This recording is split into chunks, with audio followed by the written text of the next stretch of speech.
उल्फट्याङमा यदि ग्रिन्समा नाम लेखाउनु भने नेपालबाट राजन दाईलाई नोमिनेसन गर्यो भने सिधै पाउनुहुन्छ उल्फट्याङको त अब भीष्म पितामै भन्दै हुन्छ राजन दाईलाई फसाइदिने डुबाइदिने सुरु गरौँ हाम्रो धीरेन साक्यजीको एकजना बडीगार्ड जस्तो कि पुरा जाङ्गो अनि यसो हेरेँ मस्त निदाइरहेको छ बडीगार्ड निदाइरहेको मस्त निदाइरहेको छ म त त्यो देखेपछि त मेरो प्रपर्टी भइहाल्यो एउटा कन्सेप्ट पुऱ्यो अब त्यहाँ पुरो के गर्ने भनेपछि अनि मेकअप म्यानसँग गएर रातो निलो त्यो कलर प्लेट लिएर आएर सब लगाइदिएँ उठेपछि सबैले अनुहार हेर्ने हाँस्ने अनि अरू हाँस्दाखेरि उनी हाँस्न थाल्यो ऊ हाँसेपछि झन् अरू हाँस्नु अनि पछि के गरे मुख यसो गरेर प्याच हातमा आयो कसले गरे आयो दीपक राजलाई देखाएँ नि कि दीपक गिरीलाई त्यो रातभरि ऊ घुरेर नि दीपक उसको भने भागेर होइन दाइ मलाई किन यसले यस्तो तागत दीपक दाइलाई चाहिँ किन घुर्या पनि थाहा छैन मामुलाई झन्डै रुवाइदिनु बिचरा अब मेरो पनि भर्खरै बिहा भएको थियो त्यो बेलामा अनि हामी स्टोर पछि बनेपा धुरीखेल कता त्यहाँ चाहिँ अनि दाइहरूलाई मैले मामुलाई इन्ट्रोड्युस गराइदिएको थिएँ कि राजन दाइ मेरो वाइफ सबैले अचम्म मानेर हुन्छ नि त्यो कलाकार न हो है ए बुहारी नमस्ते फेरि अर्कोलाई चाहिँ अर्कोलाई ए अचम्म माने अनि फेरि सुनोस् जस्तो गरेर कानमा खुस अस्ति त अर्कै चिनाइदिएको थियो मामु झन्डै रुवायो म हरेक शनिबार आराध्य देव भगवान पशुपतिनाथको दर्शन गर्न जाने अशोक शर्मा र म जहिले पनि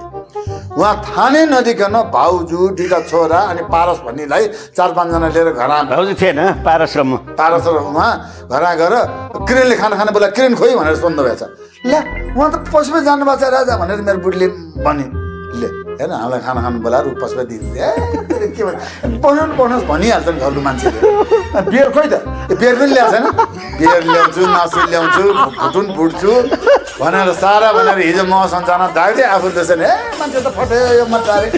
भनेर यहाँको ए बनाउनु म ल्याउँछु भनेर फेरि दराजबाट पैसा निकालेर त्यो अर्को कोठे बसन्तीको उसलाई गरेर बियरहरू लिन पठाएर मासु खसीको मासु लिन पठाएर चिकन यताउति आलु सालु यताउति साँस गरेर म आउने त ठीक भएर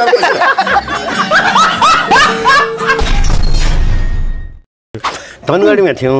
हामी यो शिखर साँझ कार्यक्रम देखाएर हिँड्या अनि देखाउँदै धनगढी पुग्यो अनि बिहान उठेर हाम्रो प्रकाश श्रेष्ठ र म ब्याडमिन्टन खेलिरहे किरण आयो राजन दाइ एकचोटि हस्पिटल जाउँ न किनभने मलाई त एकदम पेट दुख्यो अनि मैले त्यस्तो फर्स्ट एडका मेडिसिनहरू इमर्जेन्सी मेडिसिन बोकेर हिँड्थेँ कि ओके अनि अहिले पहिले किन गइहाल्नु त यो औषधि खानु भएन भने जाउँला पनि एउटा ट्याब्लेट दिएँ 5 मिनट भएको छैन औषधिले त भएन जाउँ न भन्न पख न औषधिले काम गर्नु मात्रै टाइम लाग्छ नि 15-20 मिनट आधा घन्टा लाग्छ नि अनि भएन भने जाउँला भने गयो भित्र मदन दाइले भनेछ एकचोटि आएर भनिदिनु न त एकदम दुख्यो मन्दै आउनु राजा किरण धेरै करायो एकचोटि लग्दै त उसको मन शान्त हुन्छ यसो हिँडेर लगेँ कसरी अब हस्पिटलको कम्पाउन्डमा छिर्ने बेला अनि उता त्यो मोटरहरू गाडी त्यहाँनिर पहिला यो थियो उसलाई उतातिर आँखा देखाउँदै लगेँ कि मोटर हस्पिटलको कम्पाउन्डभित्र छिरेपछि बाटोमा ठ्याक्क डाक्टर भेट्नु ओहो राजारामजी कहाँबाट आज हाम्रोमा आउनुभयो भन्नुभयो कि साथी बिरामीहरू जसँग ल्याएको डाक्टर पनि ला यो त पशु अस्पताल पर्यो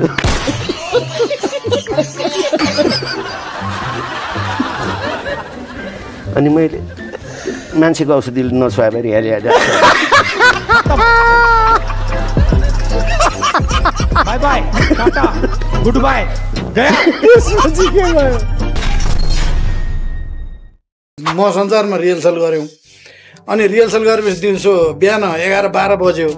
अब कहाँ के गर्ने त भन्दाखेरि राजाराम दाइले मलाई जाउँ मै कहाँ गएर खान्न बँदलको मासु ल्याएर राखेको छु भाउजूले मजाले बनाउँछ टाटु लाएर बियर पनि खाउँला हिँड्न छ भन्नु होइन दाइ घरमा कुरिरहेको हुन्छ म घर जान्छु होइन कहाँ यतापट्टि भन्नु ल भनेर लो होला त नि भनेर गएँ नभन्दै फ्रिजमा बँदलको मासु पनि रहेछ अनि बँदलको मासु पनि निकाल्नु हो भाउजूले मजाले फ्राई गर्नुभयो बियर पनि निकाल्नु हो दुई भाइ मिलेर खायौँ अनि भाउजूले एकछिनपछि खानजान पस्किनु भयो अनि भात पनि खायौँ खाना साथ हात चुठेको पनि थिएन राम दाइले फोन हान्नुभयो हरिमा दाइलाई ए हरि तिमीले आज के गर्यौ त आज ग्रहण लाग्ने थियो नि एउटा बाहुनको बच्चालाई खानिदिनु पर्ने मैले त शिवजीलाई ल्याएर मलाई ग्रहण लाग्ने दिनै थाहा छैन अनि मैले एउटा बाहुनो बच्चा खोजेँ यहाँ शिवजीलाई पाएँ आइदिनु भयो बिचरा खाइदिनु हो तिमीले के गर्यौ नत्र शिवजीलाई पठाइदिनु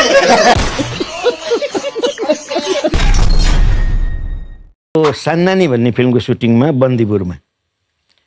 बन्दीपुरमा सरोज खनालजी र म एउटै रुममा रुममेट अनि एक दिन कस्तो भयो भने त्यहीँको लोकल एकजना व्यापारीले बन्दीपुरको एकजना व्यापारीले सरोजी मलाई अर्को एकजना तिनजनालाई बेलुकाको डिनरलाई बोलाउनु भयो अनि गयो अलिअलि स्न्याक्सहरू खाँदै थियौँ अनि अर्को व्यापारी काठमाडौँबाट सामानहरू किनेर ल्याउनु भएको छ अनि मसँग आएर बस्नुभयो झोला यसो राख्नु झोलाबाट यसो हेरेँ यति लामो माला झुन्ड्या देखेँ अनि मैले परिवार निजनको अस्थायी साधन अनि यसो हेरेँ दाइ मलाई एउटा दिन न के काम तपाईँलाई दिन के अरे के काम भने दिन न दाइ एउटा च्यातेर भनेर दियो राखेँ त्यतिकै भयो अनि उहाँहरू त्यहीँ बसिरहेको थियो अनि म चाहिँ के अरे रुममा आएँ लुगासुगा फेर्दै थिएँ ठ्याक्क फेर्थ्यो आयो यसो हेर्नु के गर्ने अनि यसो हेरेर सरोज खनालजीले कट्टु झुन्ड्याएर आएको छ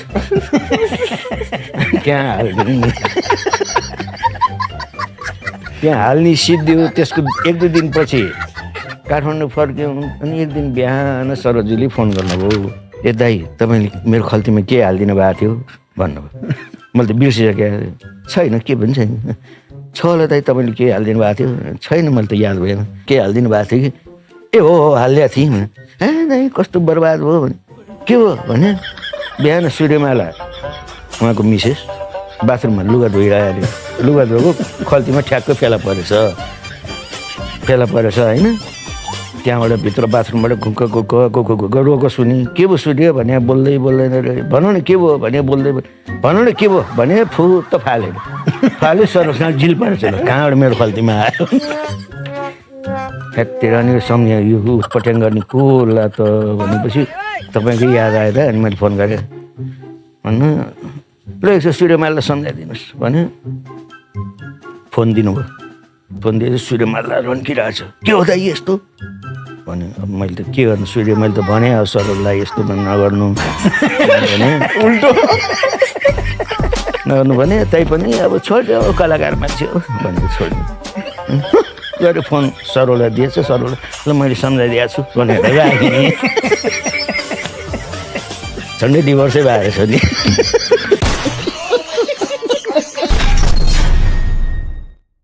अब अल नेपाल टुर हिँडियो मेची टु महाकाली एउटा काउकुती भन्ने हाँस्य कार्यक्रम लिएर अनि त्यो हामीले जुन रिजर्भ गरे बसमा त्यो रोक्या बेला ओत लाउनले यत्रो काठको मुढा थियो कि अनि त्यो यसो देखेँ खलासीको सिट पछाडि अनि खेम तलबाट ल्याए बेला त्यो काठ ल्याएर त्यहाँ राखिदिउँ उसको ब्यागभित्र अनि खलासीले खोज्छ कहाँ गयो छैन खेम शर्माले 2 हप्ता नै बढीको टुर थियो काठमाडौँ पुगुन्जेल फर्कुन्जेल त्यो झोलामा बोकेर हेऱ्यो 15 दिनभन्दा नि बढी थियो है पछि थाहा पाएपछि त्यो गर्ने मै त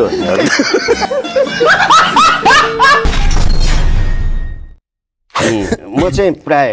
हतौरी मागेर नखाने आफ्नो चाहिँ नि लिएर हिँड्ने अनि कोही चाहिँ खाना पर्ने नकिन्ने अनि त्यस्ताको लागि के गर्थ्यो भने चुरोटमा सलाईको मसला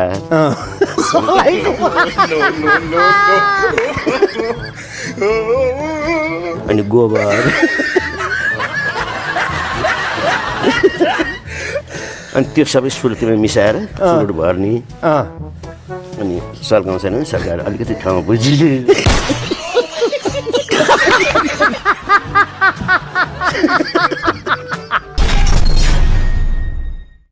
वीरगन्जको कस्तो भयो भने मेरो त्यो बेला नाइट ड्युटी थियो इमर्जेन्सीमा बेलुका 8 बजेदेखि बिहान 8 बजीसम्म ड्युटी थियो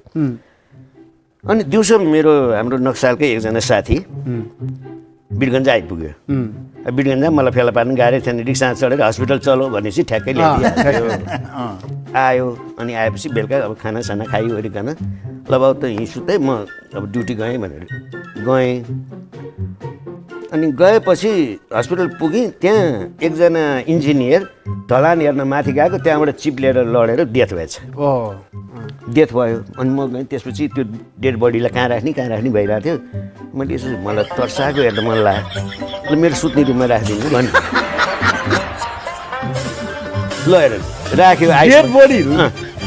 सुत्ने रुममा लगेर राख्न लाग्यो राख्यो होइन तर्साओस् भनेर त्यसपछि एकैछिन भएको थियो सर्वले टोकेको केस आयो अब एउटा सर्वले टोकेको केस आएपछि रात गयो किनभने उसको छिनछिनमा ब्लड प्रेसर हेर्नु पर्यो उसलाई सुत्न दिनु भएन अनि टाइममा उसलाई त्यो एन्टिसिनेक भेनम दिइराख्नुपर्छ होइन त्यो गरिरहनु पर्यो एउटा केस आयो नि सिद्धि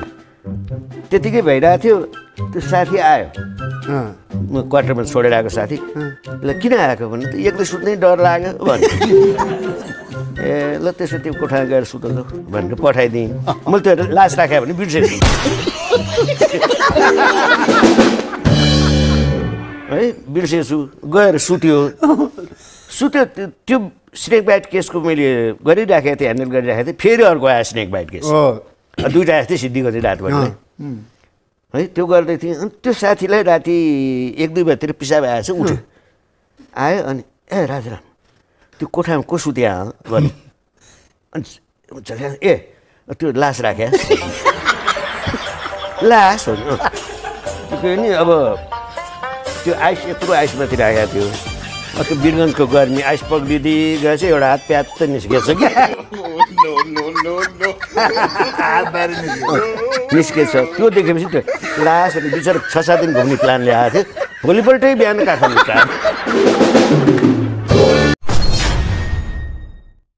बाचा बन्दर भन्ने फिल्मको सुटिङमा मलेखोमा थियौँ अनि मलेखोमा म प्राय मेरो सिङ्गल रुम हुन्छ कि अनि सिङ्गल रुम थियो मेरो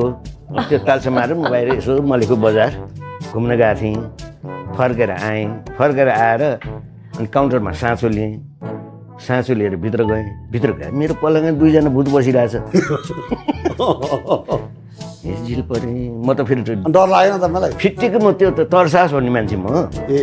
फिट्टिकै नडराउने अनि मैले यसो थाहा पाएँ पक्कै बसुदी र शीर्षा कार्की हुनुपर्छ भनेर अनि गुनगुनाउँदै पानी खोल्न खोजेँ कि पानी खोल्न लाग्यो त मरा